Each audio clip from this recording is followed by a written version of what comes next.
hockey guy. I'll put the Rangers on when playoff time rolls around, but that's kind of my extent to it. I feel you. But yeah, I'm sure a little extra dive, and especially this time of year with everybody focusing on baseball, ending a month ago, and then with basketball and football and even college. I mean, hockey gets overlooked. Yep. It's easy to take advantage. I'm glad you guys are doing the extra work. It pays off. I don't think anyone in the business is hockey better than us. Now, of course, football is wonderful as well. But yeah, last night actually on FanDuel, I went in for $1 qualifier and hit for $100 ticket. So $100 entry, which is way out of my price range. So that'll be fun. Yeah. So, we're kind of rolling. Like, things are well. And, obviously we've had our big hits in football this year. A couple of our members have hit for a few $1,000. Like, we've got guys hitting for, like, we've hit those commas a lot this year. We've had a couple of our members, right? Like, hit for $1,000 in football this year, over 1,000. I hit for 10 grand, about a month or so ago. And, I think, and you had a big week. Didn't you have what sport was it that you hit in the other day? I almost the last game of the World Series. What did you hit in? You hit the World Series. I had a small takedown. It was like $150 one, and actually had a pretty solid week last week. I crushed most of my props and almost got there. That Pickens drop at the end of the game, cost me a top 5 finish. Yeah, that Pickens drop cost us. We used that lineup. We built that lineup on the stream, and lineup was awesome. Like, we were right there, but that Pickens drop cost us. Last week was one of those weeks where you just needed, you needed one guy that went off, and you were easily in the money. It was one of those weird weeks, and this week we maybe have the complete opposite. I mean, I've heard a couple people talk about this week that this Sunday slate is like the laziest one of all season because so many sites and so many people just kind of, excuse the language, blow their load on the Thanksgiving slate because literally everybody and their mother is paying attention to that one, and then you get the fatigue and everybody's content is later and all that where it's a little lazy and I mean just from the concentration of ownership alone. I mean, if ownership is to be, projections are reflective of what actually happens, it is going to be quite a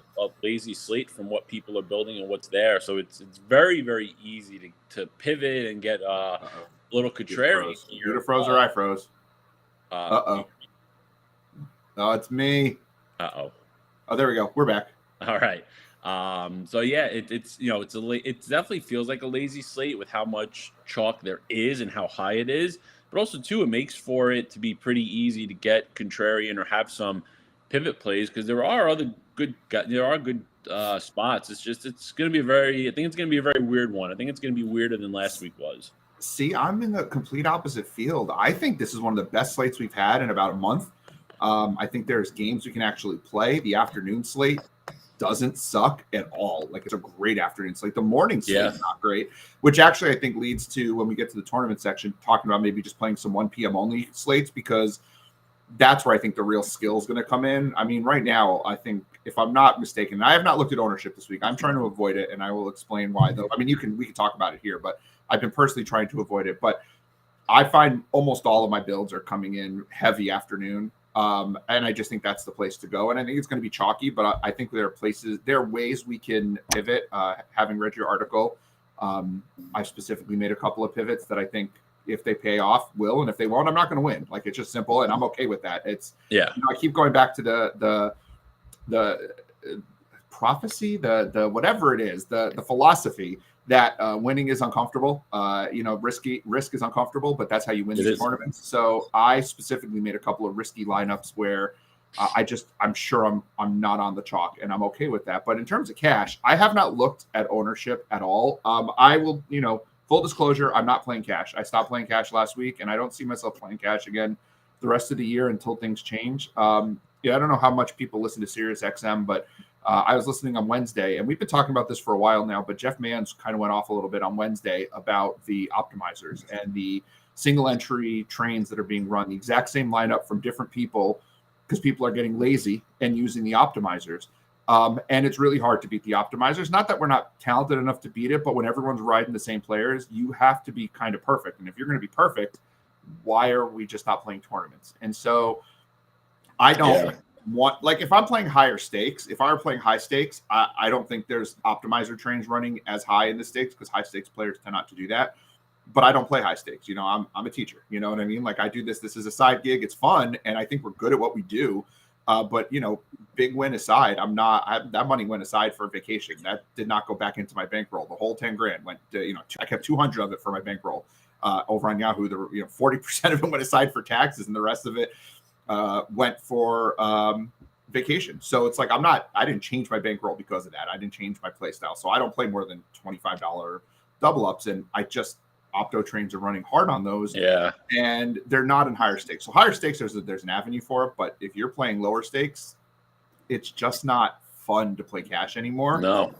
But our cash plays have been working. Like, I look in our Slack chat, and there are people who are still playing cash, and I'm seeing their lineups are hitting, which makes me really happy. So that's telling me that the process is there.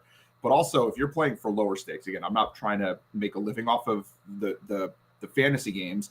I'm not willing to. If it's not fun, I'm not going to do it. And so I'm just not. But I do take the cash game seriously because we have members who want to do it. And I think I'm not locked into this build. I'm locked into this build as a metaphor for a build. I do think your quarterbacks come down to Geno Smith and Joe Burrow, unless I'm missing something completely. Those would seem to be the quarterbacks that stand out to me in a mid-range price, good matchups, who I have no idea what their ownership is going to be, but those would seem to be the guys that are probably your safest cash game options. I know you look at the numbers a little bit more in terms of ownership. Where's the ownership falling in cash quarterback this week? Well, I would think it ends up being Geno. I mean, Tua's got the highest ownership projected, but I think that's going to be more tournament related and less cash related, because I think in cash, obviously Jeff Wilson's probably going to be the 90% guy this week, and then Tyreek Hill is coming in as the highest wide receiver, so I think you could see a lot of Tyreek, simply because there is a lot of value there, and it's pretty easy to get to Tyreek, assuming that you don't pay up at tight end, of course. So I think the Miami ownership is going to be one of those two, if not both those guys, and probably less Tua. And I do think it ends up being Geno Smith because of the position that he's in. He's only $6,000, and he is the number 2 projected ownership. So I think that Geno does make the most sense there. And quite frankly, it is a really good spot. And yeah, he's 3x'd on this price the majority of his games this year, particularly over the last 8 weeks or so, 7 weeks. And each of the last 3 games he's gotten there. And this is Walker kind of doing Ken Walker things. And Ken Walker's a great play today too. But Geno, over 200 pass yards, a couple of touchdowns, running a little bit. I just think he's not necessarily the highest ceiling quarterback on the slate, but for the price, I think he's the guy that I zeroed in on. So I'm not surprised I would not be surprised if he ended up being the chalk cash quarterback. The Tua thing kind of surprises me a little bit, just because of the Jeff Wilson factor. Jeff Wilson coming in and he was the first name I clicked at running back even before Rashad White. Just $5,900 with Raheem Mostert out. Work Wilson's been getting in an offense that he knows against the run defense for fantasy purposes. The best run defense to go up against, the Houston Texans. And Texans are not against the pass. So I'm not sure where the Tua ownership's coming in. I'm really not into that Tyreek Hill as much this week. He's always safe, but there's such a strong mid-range at a wide receiver that I'm not sure we need to go all the way up. I do think that running back position is just strong with Wilson and White and Connor and Jacobs and Walker and Pirine and Latavius Murray, not even to speak of Michael Carter and Austin Eckler.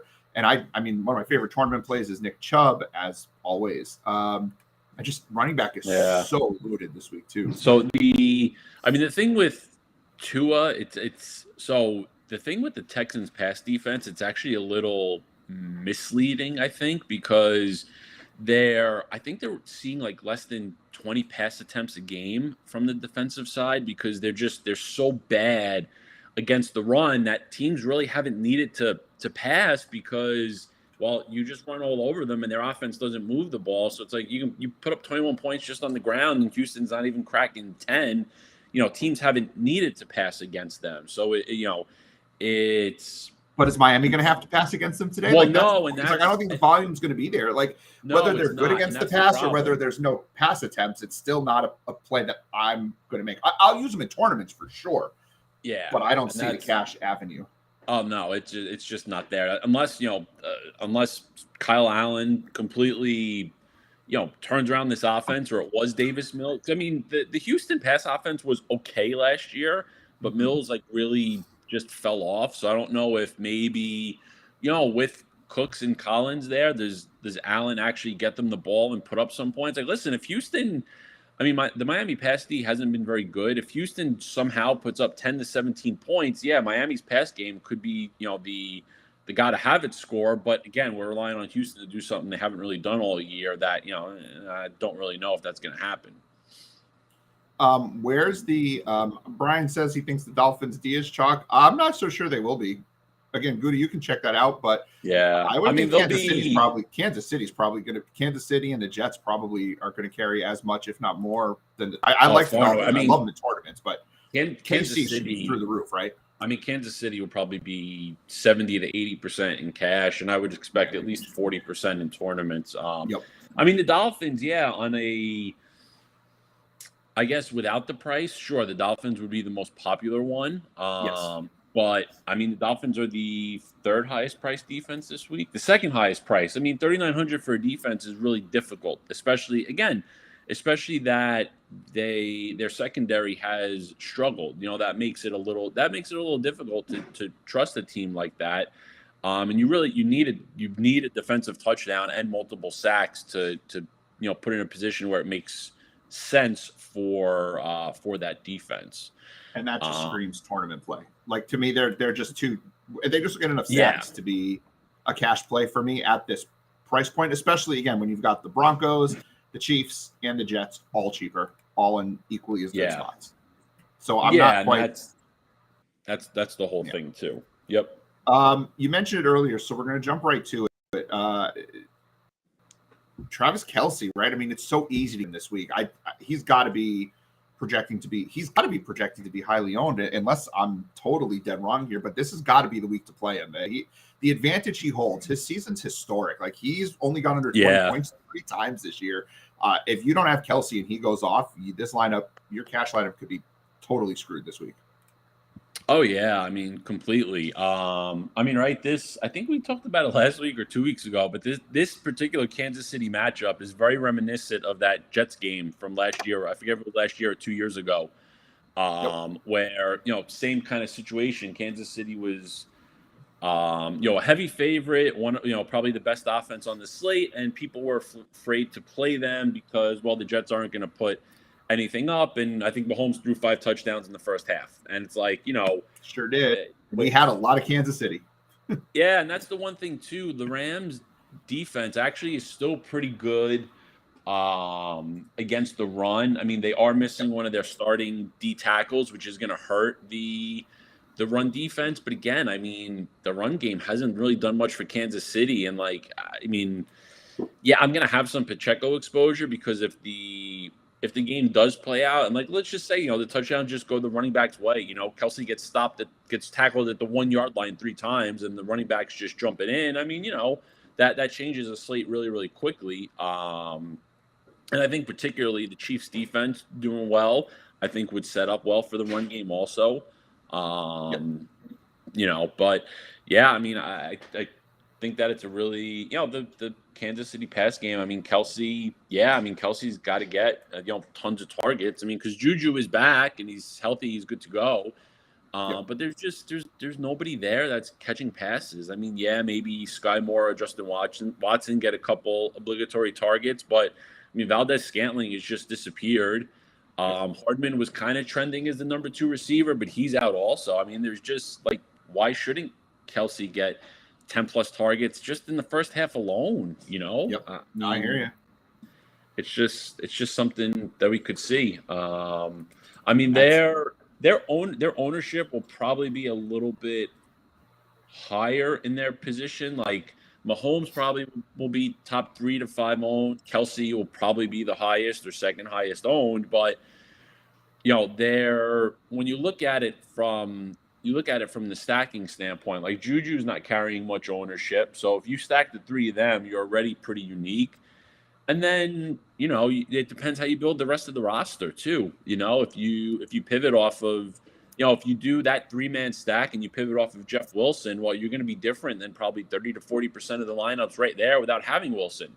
Sometimes you can eat chalk everywhere and you just make one pivot, like not using Jeff Wilson, and all of a sudden you're very unique because of that one guy getting 30 to 40% ownership. Absolutely. Just a quick look at receivers for cash. I think Treylon Burks is just getting way too much volume at this point now. He's only running about 50% of the snaps, but his volume is good, and Tennessee's maybe going to have to throw against Cincy. I just feel like Joe Burrow's in nuclear mode now. End of season, Joe Burrow nuclear. I think Burks is a good for another 6 to 10 targets this week. I really like him in this spot at his price, and that allows you to go a couple of even if you're spending up at the tight end position. If you go from T. Higgins down to, the 5,000 range where you've got guys like DJ Moore, Terry McLaurin, you've got Christian Kirk at 6,500, Keenan Allen, Josh Palmer, Tyler Boyd, Chris Godwin, Juju, like Brandon Cooks. I think they're all cash viable depending on your build. Cortland Sutton, they're all cash viable. And so these guys aren't necessarily the guys I'm locked in on, but again, they're metaphors because I do think you're kind of locked in on Jeff Wilson, Rachaad White, Geno Smith. I'm locked in on Burks and Kelsey and the Chiefs. So you've got that mid-range running back. James Conner works for me. You could go lower for sure and spend up a little more at receiver, but I don't think you need to go in the 7K plus range at receiver this week. I just don't see it being necessary. But now Brandon had asked, and you ask and you shall receive, my friend. It is time for Gutta and I to figure out who is inactive this week. We're keeping an eye on that list. Yep. So Fields officially inactive. Not a surprise there. Yep. Vita Vea is active for Tampa Bay. Okay. I know that makes it harder for talk there. Makes it a little bit harder for Nick Chubb, but on the other hand, it just makes him a better contrarian option, I think. Yeah. So and also too for Baltimore, Isaiah Likely is inactive. So. I mean, he hasn't done much, but maybe it bumps up Josh Oliver that he sees more targets, or maybe it just gets, adds some more targets to the receivers. Not that I'm really interested in anybody else, any of the receivers there, but, it's just a thought if you're doing, more than like 20 lineups and you're looking at, a little deeper stuff. Are they, I'm not seeing the Baltimore, so you seem to obviously have it in front of you. What about the receivers? All of them were pretty much questionable. Are they all playing Duvernay and yeah, they're all active. Marcus Robinson, they're all active. Yep. Which kind of I thought Deshaun Jackson might actually be a guy worth taking a small peek at, but I'm less interested in Deshaun Jackson. I'm not saying he's completely off the table, but so Zach Wilson just straight up inactive for the Jets. Yep. James Robinson is inactive for the Jets. So that's kind of a big deal. That makes Michael Carter even. Wow. Yeah. I just think that, like him being inactive is I wonder though. Yeah, I wonder though if that's interesting. I wonder though if Carter's going to see less targets. I wonder if Ty Johnson gets more of the passing work. I bet you Ty Johnson gets more of the inside work, and you're going to get more passing targets. Mike White absolutely just loves throwing to Michael Carter. The numbers are ridiculous. Yeah, I think it'll be. It'll be interesting too because the weather is supposed to be really bad in that game. So I wonder how how the weather ends up trending. But yeah, it's going to be interesting to see that one. KJ Hamler, Jerry Jeudy, Albert O all out for the Broncos. To me, that just makes Cortland Sutton and Greg Dulcich a little more interesting. Not that I'm totally into that team, but there's a path for Russell Wilson, I suppose. Kyle Hamilton inactive for the Jags, which could help. Or not for the Jags, for Baltimore against the Jags. So that doesn't suck for, Evan Ingram, Christian Kirk. I like the Jacksonville pass game a little bit today. Yeah. Nixon officially out. Jamar Chase officially out. Yep. Which we kind of knew. We kind of knew that was coming. Yeah. It seemed like it was a week early for him. Yep. N'Keal Harry's out. Not that that's interesting, but he caught a few passes so far. don't know why I picked some of these random guys and announced them as out. Who the hell cares that N'Keal Harry isn't playing? Let's see. Darrell Henderson not active for Jacksonville. I completely missed that signing somewhere along the way. Our brother had to tell me about it midweek. I totally missed that signing. Oh yeah, yeah. I mean, he's inactive anyway, so much to do about nothing really. I don't think we're using ATN anyway too much. I think more so the Jacksonville passing game. If anything, that game's not overly appealing. Gus Edwards active, which probably just makes the whole running game less attractive. Though my guess is he'll get the majority of the work, but it's still Lamar. Let's see. Anything else going on that we need to look at that looks interesting here? I'm really upset about Jamar Chase not playing. That really. And the crazy thing, by the way, as they're reporting about James Robinson, no injury, just a healthy scratch.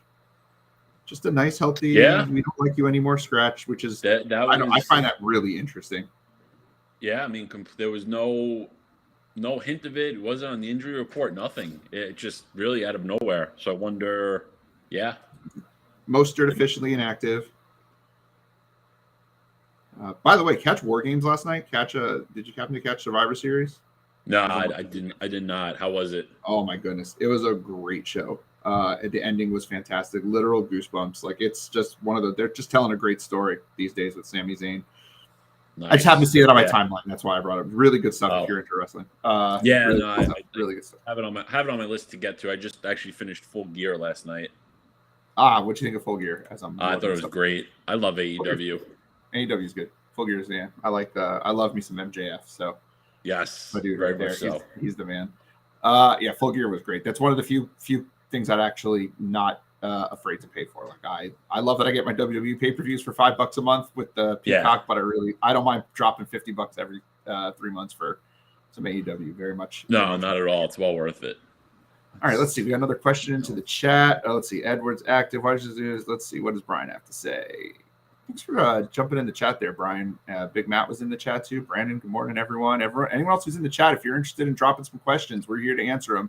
Wide receivers useless today, and that's 6K range. Throw multiple lineups and hope. Hey, the old Bankster mantra, which is the new heat map mantra. When in doubt, make more lineups. That's what I've been doing.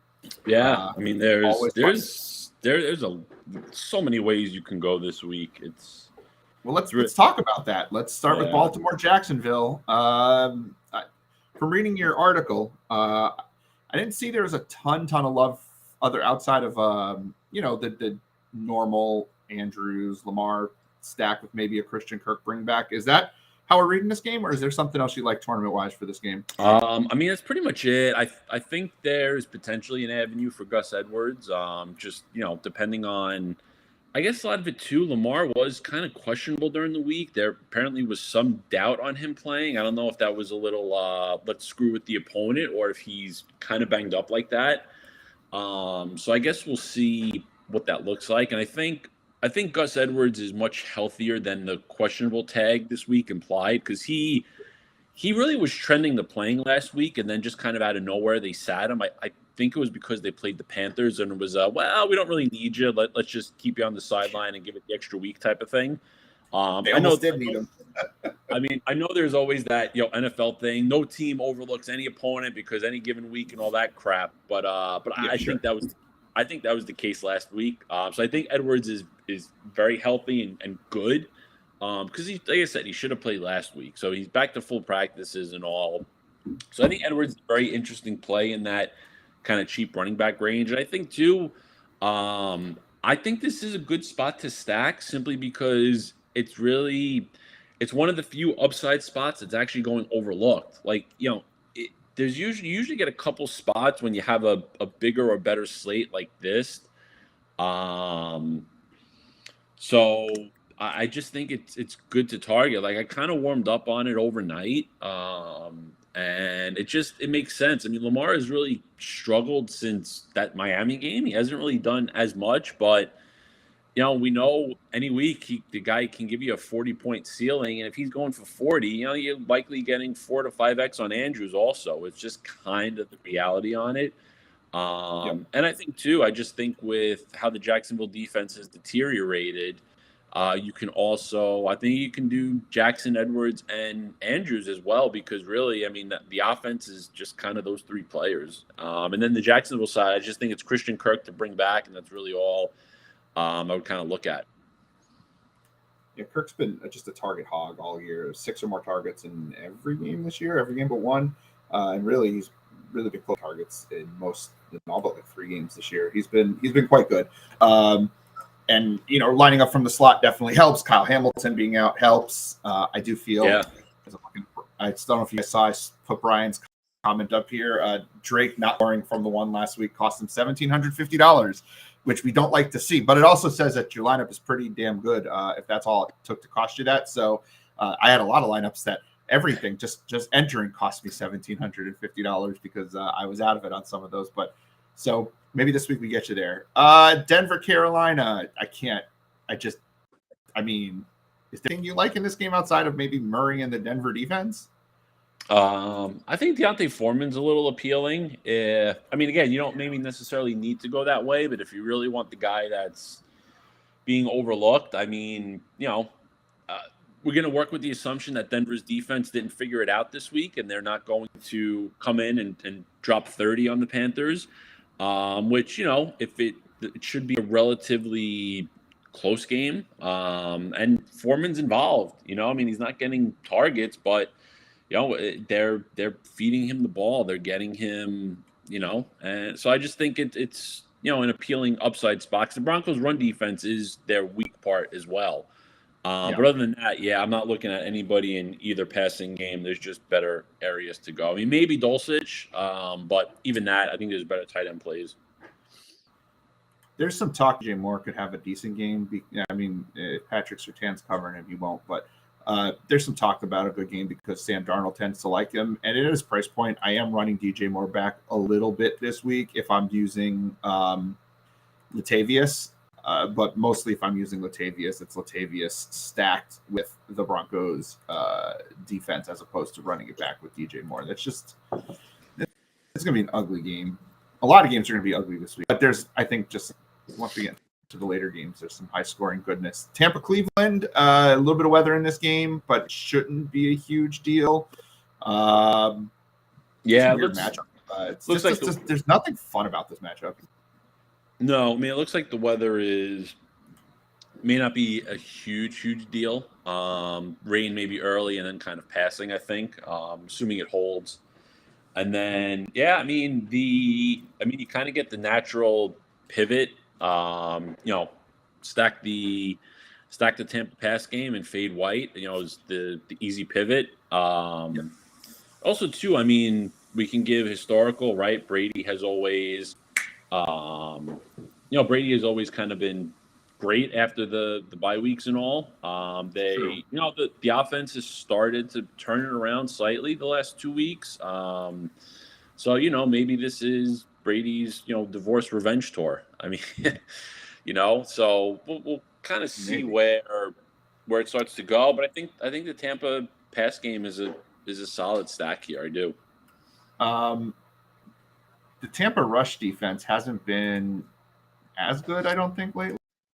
No, they haven't. They gave 39 yards the last game against Seattle, but they had a couple of games in there with Baltimore, Carolina, Atlanta, Kansas City. They've got games where they've gotten crushed on the ground, and it's not been by like the best running backs ever. And then you got Nick Chubb coming in here, and no one's going to be on Nick Chubb this week, as usual. People just don't like to ride him. The volume's there. Got a few passes recently too, which are interesting. But if he can put together this passing line, 3 for 48, with like this rushing line, 23 for 100 and 2 touchdowns. Yeah. It's 25 and 7. You're talking 30 plus fantasy points. Like, it's in his range of outcomes, right? To me, this is one of those uncomfortable plays that I'm forcing my lineups. Yeah, it definitely is. It was, last week I was kind of looking at it similarly with the Buffalo game, because Buffalo had struggled a little bit against the run. And the first play of the game, Chubb caught had a 15 or 20 yard catch. I was like, holy crap, this is it. He's catching balls and he's hitting 150 yards today. This is it. And he just completely bombed after that. But similarly, they're kind of phasing out Kareem Hunt in a lot of ways really too. He's really not even like the 1B anymore. He really is like the number 2, like change of pace guy. So yeah, I think there's definitely an avenue for Chubb. Only 2 targets. I mean, Chubb had more targets last week. Yeah. Yeah, so I think they're really trying to round this offense into gear for Watson back next week. So I think Cleveland can themselves be a little sneaky too. Like I do like Chubb. I kind of like Cooper and Peoples Jones. I also like Njoku, and actually very much so. I find myself quite a bit with Julio Jones as well as like a one-off. So I think he's a great cheap option. You wrote about him in your article. Yeah, he's a great cheap option. He looks Talk healthy. about that one a little bit.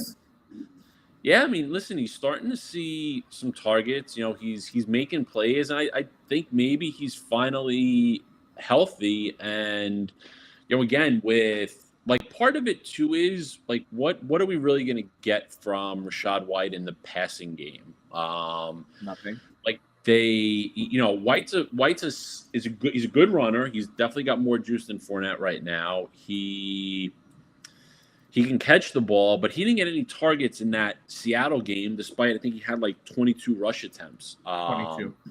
Yeah, so I think White could potentially have some passing down problems because I don't think he's the best of pass blockers yet, and we've seen that really hurt young running backs in the past. So, you know, if White doesn't get as many catches as maybe Fournette generally gets, and we don't get that trade-off, I think that opens up for Julio a little bit, and also too, just in general, he's been becoming a little bit of a bigger part. And I think out of all the guys, I think Julio really is more of the explosive playmaker. Like Evans isn't your speed guy, but he'll make those 30-yard catch down fields that are contested, where Julio can still kind of has the speed to burn the defensive backs. So I think Julio is a little sneaky there, especially as a one-off, and frankly, a nice pivot on some of the other guys in that range where people are looking at like Garrett Wilson. Gio Bernard came back this week too, so that's a big deal. In terms of the passing work. That should get that passing work. I mean, jump a little ahead on the list. We'll come back to the Houston-Miami game, but Big Matt asked about Samaje Perine in the GPP, so we might as well just jump right to that. I want to hear your thoughts on this, but I think you and I are of the same mind when it comes to how to stack Cincinnati, but I would love to hear your thoughts. Yeah, I mean, so stacking Cincinnati, I mean, it's Higgins, and then you're going to use probably Boyd or Hurst, just depending the avenue you want to go. The Tennessee slot corners have played a lot better recently. I mean, Boyd is always a guy that can beat a matchup. And then Perine, I mean, he's getting some ownership, but I'm not really crazy about the play. It is a little off the wall. I mean, there is a little logic to Burrow, Perine, and Higgins as well if you wanted to stack that way. Only because Perine's a great pass catcher, and the Titans actually struggle the most against pass catching running backs. You know, they've got the best or second best run defense in all the NFL, which is obviously worrisome for Perine. Yeah, they have the top rush defense, but I think the number was they've like 61% of the points they've allowed to running backs have come through the air. So they've really been kind of smoked against running backs that can catch the ball.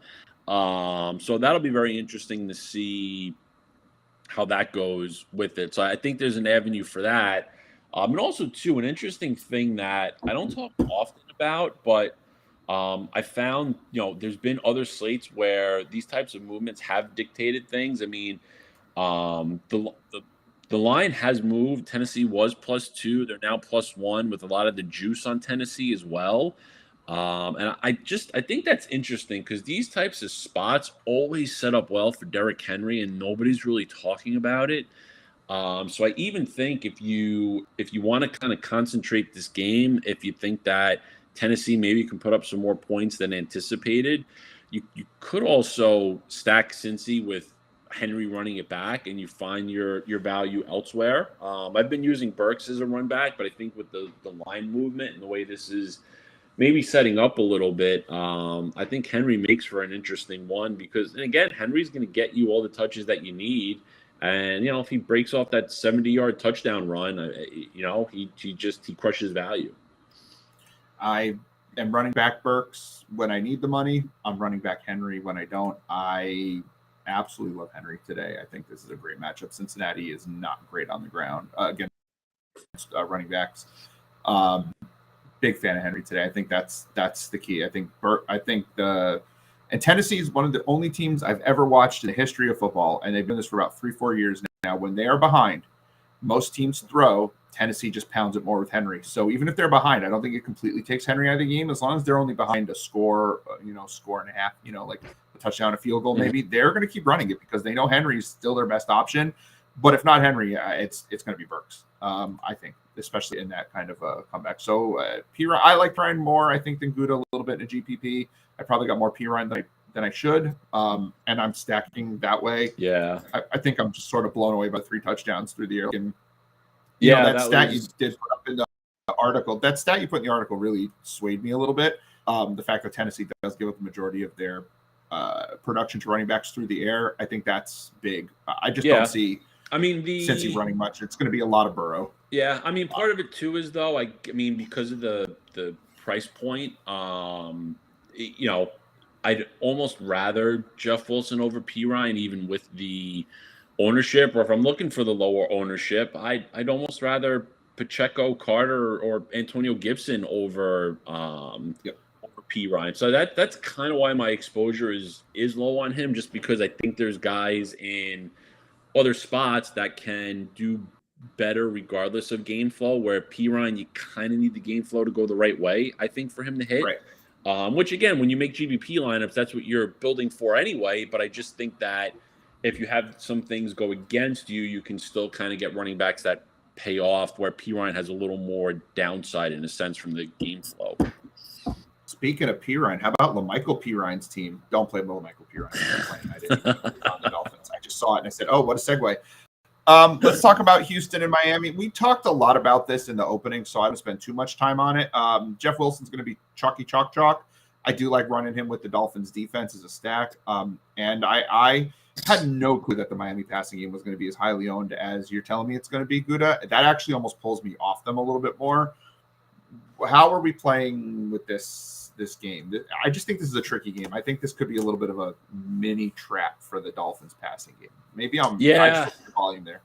I'll make, I made 2 obligatory Dolphin stacks. One with Tua Hill and Waddle, of course. And then I did it a little differently. I went Tua Hill and Gesicki.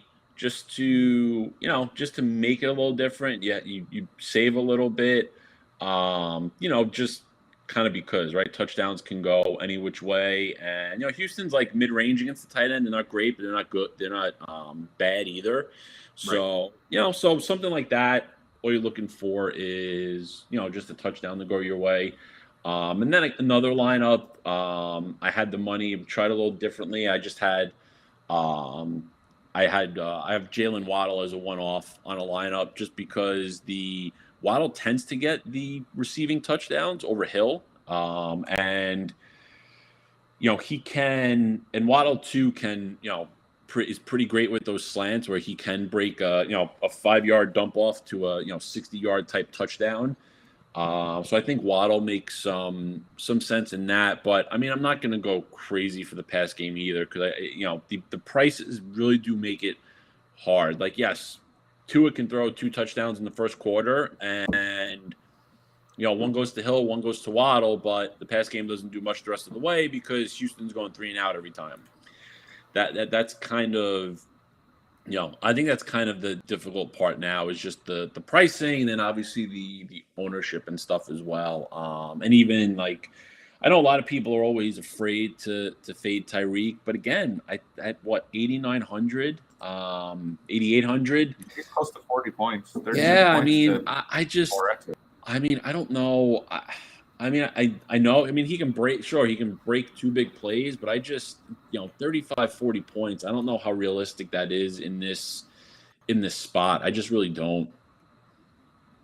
He's gotten there twice all year too. Like that's when you really think of it. Like he's really only gotten there twice. And what I was looking at before too was in terms of Tua getting there. Like Tua had 3 touchdowns the last game in week 10, 285 and 3 touches, and still only put up 23.4 points. He alone did not bring you to the GPP glory. To GPP glory. And if he's not putting 140 to Tyreek with a touchdown and 110 to Waddle, each with 8 catches, like they're not going to get there. And so I do not. The more I think about it, the less I'm into the Miami passing game. I'm just still really into the Jeff Wilson end of it. And I do feel that at their price points, Brandon Cooks and Nico Collins are both fine if you want to run back. I think there's an avenue for them as well. And the Miami pass D, while not, they've got some good defenders. They haven't been great. And at the end of the game, too, if Miami's up, I don't know, 35 to 14, I mean, an extra garbage time touch or 35 to 10, you could see some garbage time yards going to them, too. I don't have a problem with it. I'm not sure they're the best upside plays at that point, but if you're running a back, it's not the worst thing. Jets and Bears, no Justin Fields. So the Bears, I don't see any reason to play a Bear this week against a really strong Jets defense. And because of the potential weather, as much as I like Mike White, and I was kind of into a Mike White, Garrett Wilson, Michael Carter, or maybe even throwing Elijah Moore in there because Mike White does like Elijah Moore. I don't know if there's anything to play other than Carter and the Jets defense in this game, given the fact that the weather's supposed to be sloppy and it's got a total of 38. Like you don't want to play. No, you don't want to put a lot of exposure behind a 38 total game, right? Yeah. Missing anything here? Are you big on the No, Bears? I agree. I'm off the passing game. I'm just not into it with that weather. I mean, Michael Carter, his ownership, I don't understand. I mean, he's below 2%. And I mean, it feels like there's been weeks where everybody's falling over each other to get the running back playing the Bears because their run defense is, just as bad. Yes. So I don't know if it has something to do with maybe, last week people were on Patterson more and because Atlanta didn't do much on the ground, or even 2 weeks ago, Jamal Williams had a solid game, but nobody really went off in the Lions backfield. Like maybe people have just forgotten how bad the run defense is. So I don't think that's what it is. Yeah, I think it's the fact that there's so many others at that price point. You've got Edwards and Pirine and Foreman and Pacheco and Gibson and White and Murray. Like there's just, it's not like Michael Carter's the one value running back to get to. Yeah. Like if those guys weren't there, I think Carter would be 35%. But because there's so many other options, you don't need to force yourself to Michael Carter, which is why I'm kind of forcing myself to a lot of Michael Carter this week. I have a lot of Michael Carter. Yeah, no, I get it. I was I mean, the other thing, before I saw pricing, I thought maybe the Bears would be a solid defensive pick because I thought they would be, 2,600 or less, like in one of those really depressed prices. But the price is too high. I mean, even weather. I mean, I don't want to click them with 3,200 because their defense is bad. I mean, they've shipped off a lot of guys, and they don't get to the quarterback either. They don't have any sacks.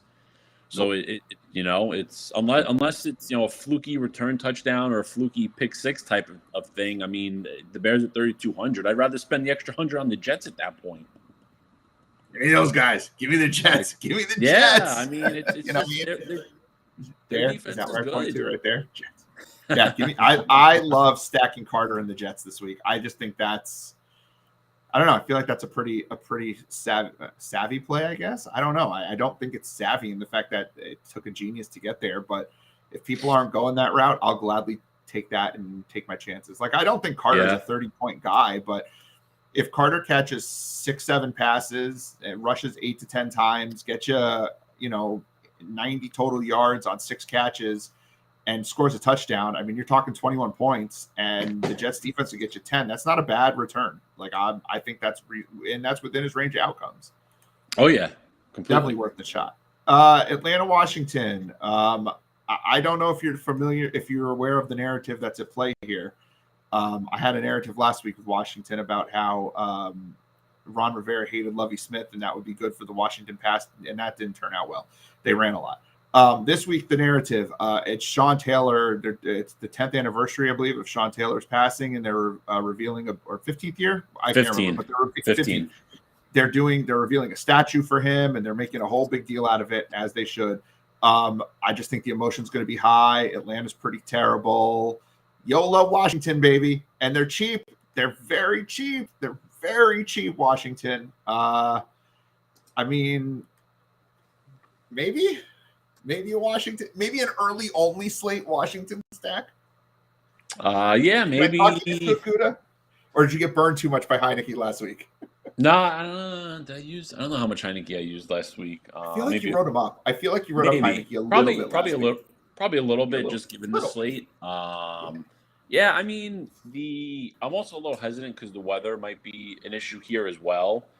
Yes, a little tricky. Yeah, so I mean, the rain could be done by kickoff.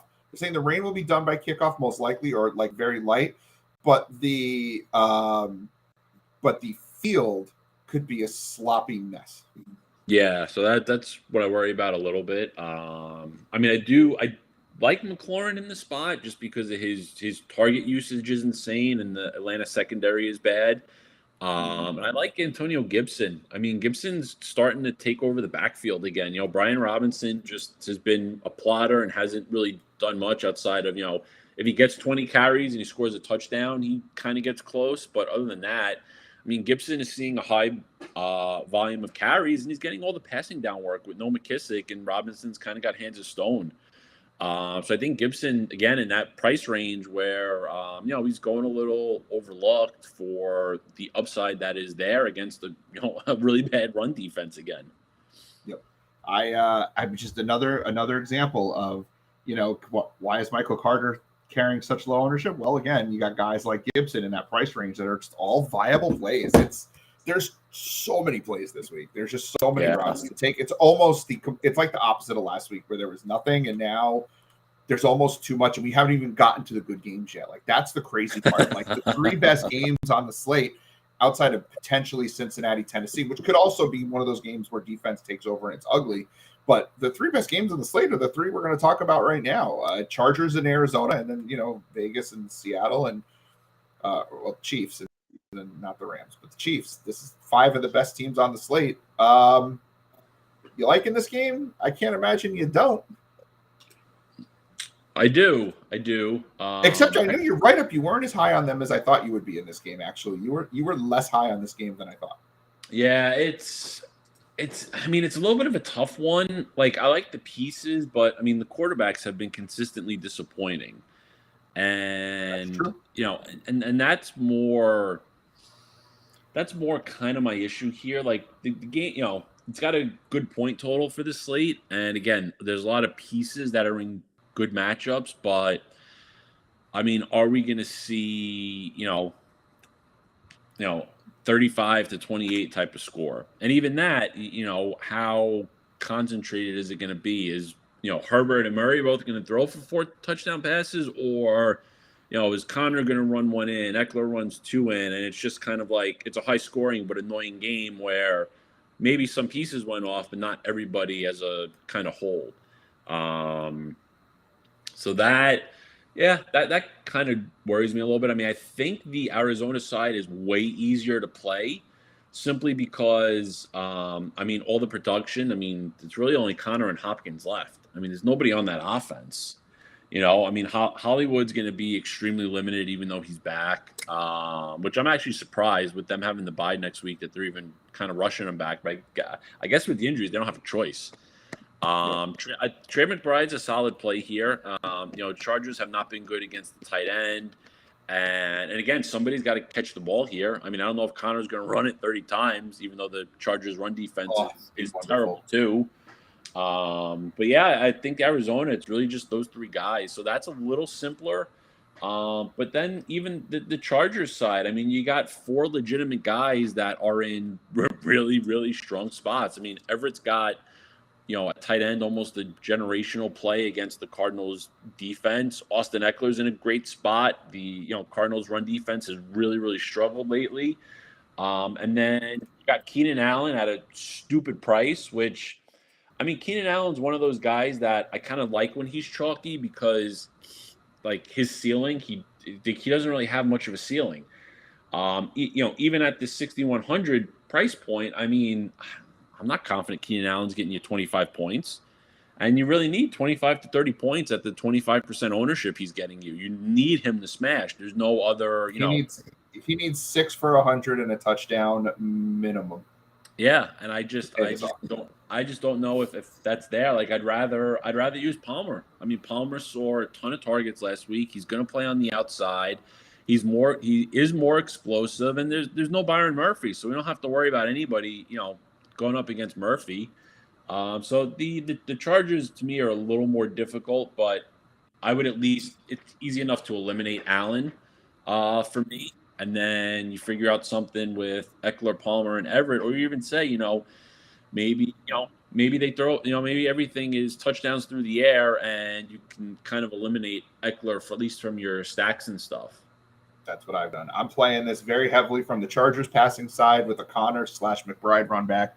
I have just dumb amounts of exposure to this game, and shockingly though, no Hopkins, no Eckler. So when I say dumb exposure, I literally mean exposure. But I think that's the way to go about it because I want to spend my money elsewhere, like this Las Vegas Seattle game. This could be the game of the day. This could be the highest scoring game of the day. We've seen it happen, and it's really interesting, by the way. Like about a month ago, when I had that big hit, and we had just in general, we had a really good run on our site. It was Cincinnati, Las Vegas, Seattle. A lot of the same teams are in play today that were in play that week that we kind of hit big. And I think this is a great way to go too. I do feel like Seattle could be chalky, but I don't think they're bad chalk. Yeah, I agree. I really like the Seattle side. I mean, again, it's a great matchup for Walker. But you really get Vegas through the air a little more than you do on the ground. So yeah, I mean, I love playing Geno with the two pass catchers. I think the tight ends are very much in play. I kind of prefer Disley just a little bit over Fant because just the salary savings, quite frankly. But I think either guy as a dart throw is fine. And then yeah, I mean, and even the you Vegas, like Moreau, right? I do like Moreau. I mean, Seattle has been pretty bad against the tight end as well, so I think Moreau is in a good spot. He should see his targets tick up this week. I mean, it was a pretty bad matchup for him last week and all. So, I'm all right, overlooking that. I think he's more in that, 5 to 9 target range realistically. Like we saw that stretch with Houston, New Orleans, and Jacksonville, kind of opposed to the last 2 weeks with a little more difficult matchups, even though he did score a touchdown against Indy. So yeah, I mean, Should we be playing a lot of this guy here? Should we be playing a lot? Oh of yeah, Devontae's on a three game run. That's no one's talking about, but yeah, he's putting up. This is the best 3-game run of any receiver we've seen so far this year in the NFL, and it's not.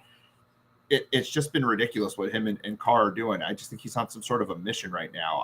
He's matchup proof too. Like he hammered last week. Yeah, no one saw that coming. And also too, let's not forget that. The passing game, there's really nothing left in Vegas with Waller and Renfro out. Like Matt Collins has fallen back down to reality, kind of as expected. And yeah, I think Adams. I think a lot of Adams' exposure is a great idea. I mean, one of my more favorite, one of my more preferred, I guess you should say, kind of mini stacks is Walker with Adams. I really like that idea. And even playing and I think Adams gets more targets. I don't think Josh Jacobs is going to be a big factor here. He popped up late on the injury report in the week. And I mean, I think there's actually a legitimate chance Jacobs could miss this game. Or if he is active, I think it's more like a decoy type thing. And if that's the case, I mean, Adams, Vegas isn't going to be able to run the ball if Jacobs isn't active. Like that's going to be the reality of it. I just think that gives. Who gets Adams the rush if it's not Jacobs? Who gets the play? Because it's a good matchup. Is it Abdullah or is it Zamir White? Like who's going to get the carries? Or no one? I think it's going to end up being Zamir White because I don't think Abdullah will get any carries. He'll get the pass down work, and White will get the rush down work. But I think they just completely abandoned the run in this one, to be honest. And then so and I also think too that with Jacobs banged up or even Jacobs out, I think that gives much more of an avenue even for Derek Carr. I kind of full blown stacked the game from Carr's angle I went Carr, Adams, and Moreau with Walker and then one of the pass catchers. I think that's a little bit of a different way to stack it. And really, I mean, you're just playing that this is the highest scoring game, and the offenses are pretty concentrated on where the production can go. For sure. Speaking of concentrated offenses, see, you're just helping me segue so nicely. We talked about Kansas City a lot with Mahomes and Kelsey and how maybe you offset that with maybe Pacheco instead, if as like a one-off in case a lot of short runs. The guy you talked about in your article that I've gotten a couple of pieces of now, all the way down here because he's min-priced, is Sky Moore. At some point, right, he's got to start getting a little more work. You mentioned him there. He had 6 targets last week. Like, for min price, I'm going to take a shot on that. This would be the kind of game where they could work him into the offense. Yeah. Because they're such big favorites, right? Like, this could be Sky Moore week, maybe 3,000. Yeah, I mean, I think Moore's got a legit shot. I'm kind of hedging the bet a little bit. I've done a little Watson as well, just in case. I think Watson's technically still ahead of him on the depth chart, so Watson could see a little more of that play in all too. But I mean, I think pretty much anybody on KC outside of Valdez-Scantling, I think is very much in play here on the KC side. Because again, too, it's no, I couldn't touch anybody on the Rams. The only thing that I think can make sense for you if you're playing one of those 100,000 entry type tournaments, you can, if you want, maybe a one lineup with Bryce Perkins as your quarterback, and maybe even you can stack him with Kyron Williams. If Williams, maybe this is the Williams showcase week. He gets a little more work, especially if it's a blowout. I mean, if it turns into a blowout, Perkins has a ton of rushing ability. Like everybody in last year's draft was kind of fawning over Justin Fields' rushing ability, but Fields, I think, averaged like 53 rushing yards a game in college, where Perkins averaged like 75 rushing yards a game in college. And again, too, if this is, say this is a 35-0 game at halftime, the Chiefs are going to be on their heels in the second half. They're not going to do crap defensively. And, if you get, Perkins puts up 2 touchdowns in the second half, that's going to hurt the Kansas City defense. And, with the savings, there is some potential there. I mean, Perkins and Williams could be a little interesting. But again, it's a million maker lineup. It's that, first down tournament I was talking about last week with, 230,000 entries. I think it's more of that type of play. But, there's a route there, and it is good leverage with that Kansas City defense. It's 35-0 at half. Walford's going to find his way into the game, though. I think that's the concern. I love Perkins. Like, I used them a lot each of the last 2 preseasons. He's, I love my preseason darlings. There was a minute I thought maybe he might be a cash option, but oh my god, I'm sorry. Yeah. Trevor No. Siemian suffered an injury in pregame warm-ups. Nathan Peterman is starting. Shut the F up. Oh my god. 4 pick sixes incoming. It might be worth finding the extra $500 and getting the Jets defense. Oh my god. Yeah. Find the extra 500, spend down somewhere. Seriously, like, it's just. Oh my god. Oh yeah. All right. Well. So who's the backup? Sorry to break your train of thought. Like, no, it's not even that. Like, you literally scared the shit out of me. Like, I thought the world was ending. I thought, like, cover up, a nuke is on its way. Like, holy balls, man, that was awful. Yeah, the Jets. Holy crap! Is this? Let's see what's going on here in chat. When will we know if Jacobs is active? We will know around 2:45, 3 o'clock Eastern. Yeah. So not soon enough. Have an alternate plan in place. The best for me, if you're going to do that, don't have Connor in your lineup. Build a lineup with Jacobs and not Connor, and then pivot to Connor and upgrade a different position. Or option. Which we're getting to that game, have if you have Jacobs in there, have a backup plan where you can kind of have a 2v2 and, try to pay up for McCaffrey potentially. Or just pivot to Kamara. It's not that I love Kamara, but that's an easy 1 versus 1 where, Kamara is going to have no exposure and it's a really difficult matchup. But, Kamara can give you 35 points any week. That's just the reality of what his ceiling is. My heart jumped back into place. Now that we're, I'm an old man, dude, old and very unhealthy. Like, come on. Speaking of things that will not help keep me healthy, the transitions keep coming. This game's shit, man. Like, is there anything in this game that we like? I think you wrote about that you actually like the San Francisco passing game, but given all the other options on the slate, can we really bring ourselves to fire up Jimmy G this week? You can't possibly be okay with that. I think so. Again, we're looking. If you're playing, it depends on what you're playing or what you're doing, right? If you're, if you're doing single entry or 3 max, I don't think you need to necessarily go there. But I think some of the larger fields, I do think it's in play. New Orleans defense is really struggling. The San Francisco offense has been very efficient and they are clicking. The pass game has done really well. Again, they don't. Jimmy's not throwing for 5 touchdowns, but they're so efficient with what they do. If you look at it, the last, Garoppolo's last 5 games, his lowest completion percentage is 67.6%. When you're working on that type of offense with the efficiency and what they could do, I think there's a good chance that you can see Garoppolo, Debo, and Ayuk have big games this week, because I do think that Kittle's going to be shut down. New Orleans is really, really good against the tight end, so if we take Kittle out of the equation, I think the pass game, we don't necessarily worry as much about McCaffrey taking a lot of that pass game work in a sense. I think it's more the run game work. It's been a weird. McCaffrey's fine, but it's been a weird type of thing. So, here's the thing. I'm looking at the Saints. They've really struggled more against the run than the pass. Mm-hmm. They've not given up more than 200 yards in over 5 weeks against the pass. So wouldn't that set up better for maybe McCaffrey and Eli Mitchell? Pittsburgh ran for 217 yards against them. Baltimore obviously is going to run for a lot. Arizona should run for a lot. Even the Rams with Perkins, I could see them running for a lot. But the Steelers, they don't run on anybody right now. And so maybe making that 2v2 that you were talking about where you move up to McCaffrey is the way to go. But I do worry about McCaffrey's workload since he was traded. He's getting the pass work, but he's Christian McCaffrey because they're using a hell of a lot of Eli Mitchell. He has the attempts for the 49ers in the last 2 weeks since the trade. They're just handing the ball to Eli Mitchell. Yeah. So I don't. Yeah, they're using Mitchell a ton. Completely honest. I'm not touching this game.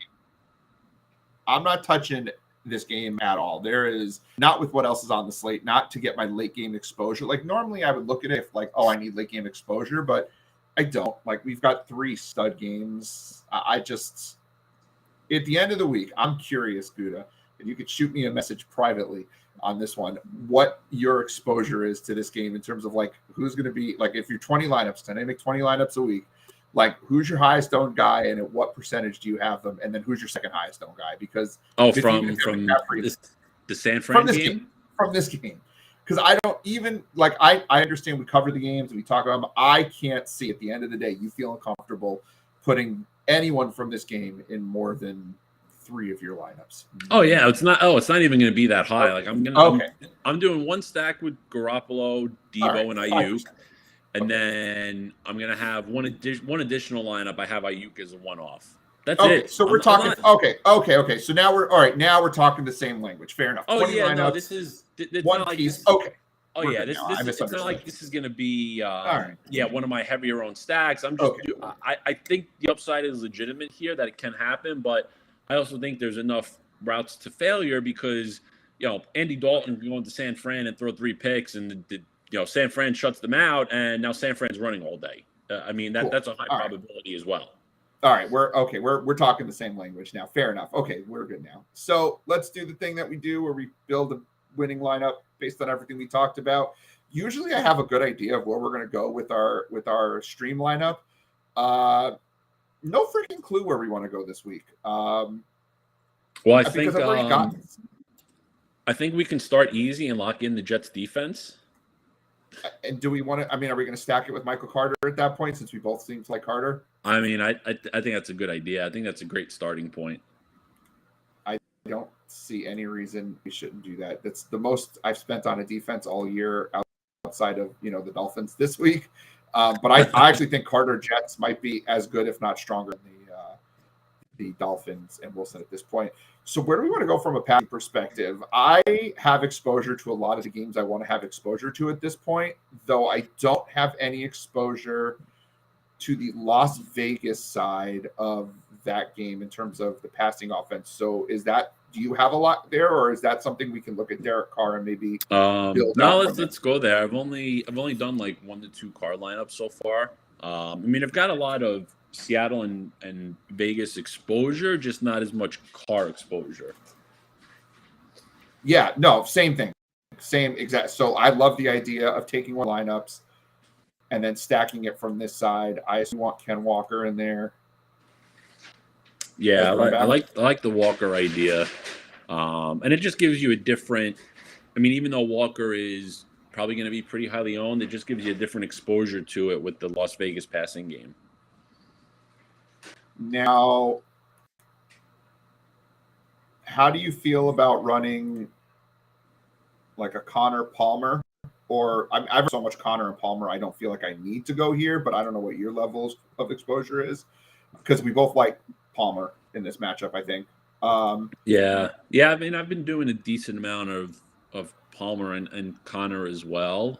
Do we want to then not do that? I mean, I just think their prices fit. So yeah, I mean, it's a great play. I mean, it's all I'm trying to get a little creative, even with Charger and Cardinal, correlation plays, but it becomes a little more difficult when you already have a tight end as part of the stack. Like I would love to do, Connor Everett, or even like if you can get in Everett Hopkins type of thing, or like Eckler McBride, but it makes it a little more difficult when you've already got the, like Moreau in the stack type of thing. So I think, Palmer Connor, I think makes some sense there.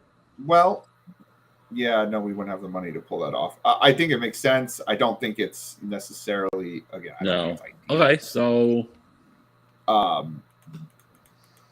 so that leaves us with 4,700.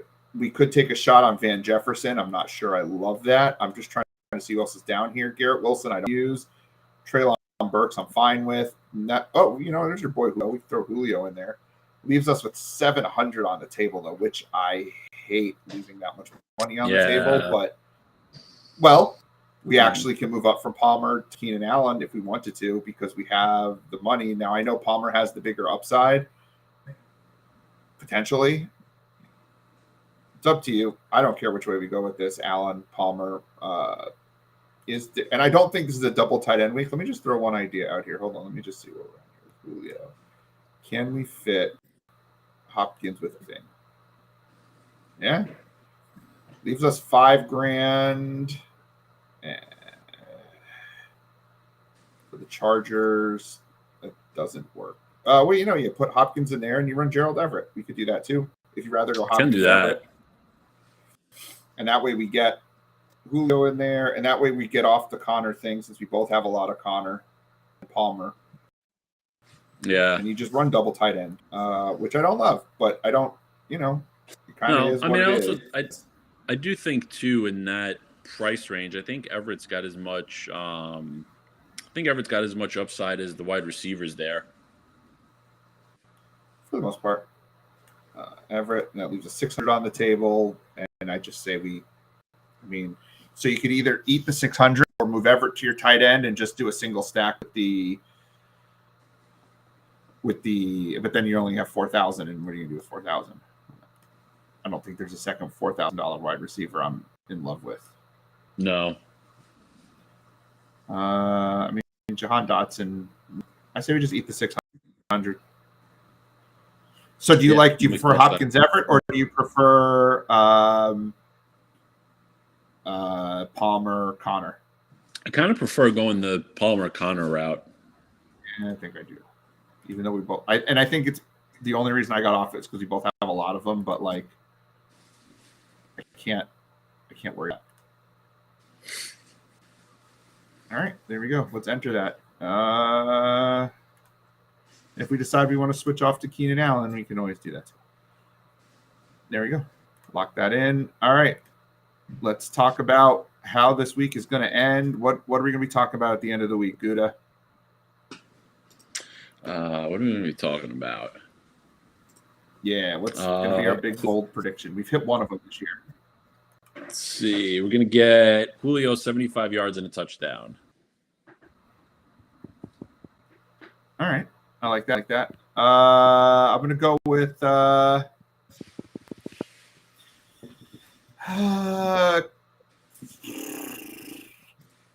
Williams. What do I need out of Kyren to make him worthwhile? I don't think he hits 3x, so I don't know if I can be comfortable with Kyren Williams. You think I'd be prepared since you know what? Evan, Michael Carter and the Jets defense combined for 35 fantasy points. Does that work? 3 and 5 is 8. 8 and 4, yeah, it's more than 4x. Sure. Michael Carter and the Jets combined for more than 35 fantasy points. And we are 10 minutes way past our time. So everyone have a great week. Good luck. This is Heat Map Fantasy Sports. Check me out at Bankster17 on Twitter for the link to sign up. $3.99 a week gets you access to all of our content for all the sports we cover. That is Michael Gudadero at the Big Gutta, and we will see you next week, same time. Later.